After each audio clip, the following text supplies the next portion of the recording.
అందుకే యెహోవా చేయబోయే కార్యములు ఓరకనే నిలుచుండి చూడండి. వెనకాల ఫరో సైన్యం, మధ్యలో ఇశ్రాయేలు, ముందు ఎర్ర సముద్రం. వీళ్ళు గజ గజ గజ వణుకుతున్నారు. వెనక 600 రథాలు వస్తున్నాయి అయ్యా, ముందు చూస్తే ఎర్ర సముద్రం ఉంది అయ్యా, మోషే ఎటు పోవాలి మేము?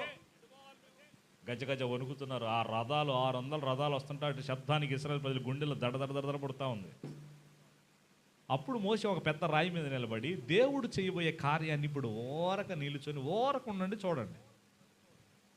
కర్ర తీసుకొని సముద్రం వైపు అలా చాపగానే సముద్రం 2 పాయలు అయిపోయింది.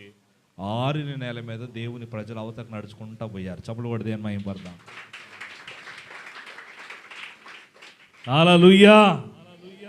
మనకున్న సమస్యలు, మనకున్న బాధలు, మనకున్న కష్టాలు, మనకున్న పిల్లలు, ఈ అప్పులు తిప్పలు ఇవన్నీ ఎప్పుడు ఉంటాయి, ఎట్ట చేయాలని బాధపడతా ఉంటాం.